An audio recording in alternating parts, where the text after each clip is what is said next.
So the last video I did was of a Jouef steam locomotive in green, which actually turned out to be really good. I've now also managed to pick up this additional Jouef locomotive. It's another Pacific 462, but this time it's in a brown colour and a slightly different box as well.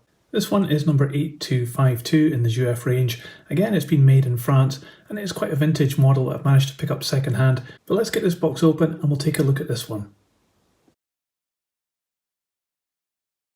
So here is the model out the box, and already there's some key differences between this and the last model I had a look at from Jouef, and that is mostly in the locomotive. The tender seems to be the same kind of moulding, but there's definitely some corners cut on the locomotive, and I guess this is possibly because this is maybe from a budget range or something like that. Anyway, let's take a closer look. So this is another tender driven locomotive.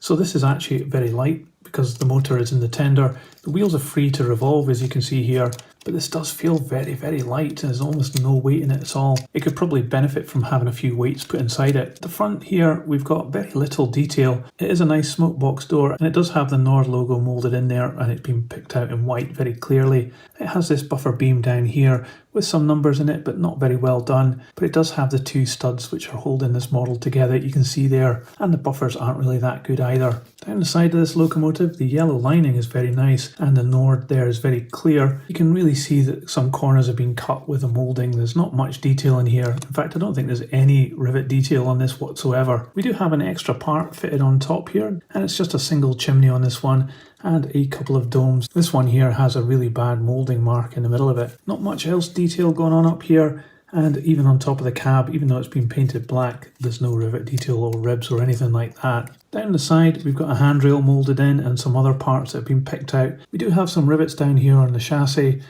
but we don't have good valve gear whatsoever. We've just got this plastic parts with a little metal connecting rod down here. It does work really well, but it is really basic. The wheels are not too bad. They've got metal surrounds and plastic inserts, a bit of rivet detail on the pony truck, and that does move back and forward very freely, as does the one at the back here underneath the cab. There's some nice lining around the cab here, and the printing is very good as well.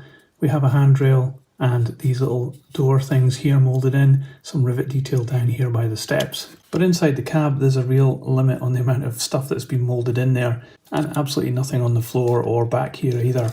It's a very different model to the last one that I just did. But let's have a look at the tender. So the weight is all in the tender here. This is obviously where the motor is as well. The lining here is very well done in the yellow. The number there, 35251, and also we have Nord written here as well. Up top as well, we've got lots of rivet detail here, and the coal doesn't look too bad at all. Lots of details here. So this does actually look as though it's the same moulding as the green locomotive I just reviewed. But here at the back, we don't have anything at all. There would be some steps at the back here going up to the top, but it doesn't have those fitted on this one. Buffer beam is picked out in red with some black buffers, but the painting isn't too good either. The bogies are just the same as usual, and so are the wheels. We've got pick up this bogie here and drive with a combination of plastic and metal gears to this one, which has got all four of these wheels with traction tyres on them. So the last one worked not too bad at all, so let's put this on the test track and see if it operates okay. Okay, here we are on the test track. It's just some old Hornby third radius track as normal, and I'm powering it with my H&M controller on 12 volts DC. So let's give it some power and see what happens.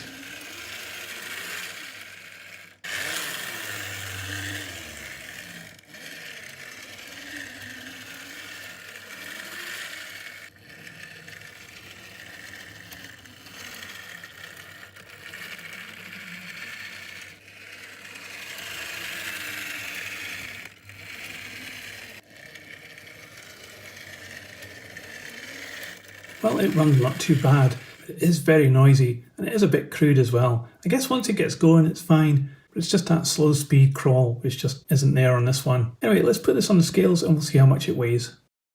So this model comes in at 376 grams. So this Jouef model of a Nord steam locomotive, I actually think it's a pretty bad model. I know it's a vintage model and you can't compare it to modern day models, but even other Jouef models from the past have looked so much better than this. This looks as though the locomotive has been made to a budget, and therefore everything's been moulded into the single piece of plastic pretty much. The valve gear is absolutely terrible. I guess the redeeming factor is the tender at the back, which is a standard Jouef model. The drive works okay, it's not great, but it's not too bad. And there is a lot of detail in that tender because it has been used on other more premium, let's say, models from Jouef. But the Steam Locomotive here really lets it down. It's very crude and really not very good at all. So if you're thinking about buying a Jouef model, there are definitely differences. You need to have a look at what you're getting.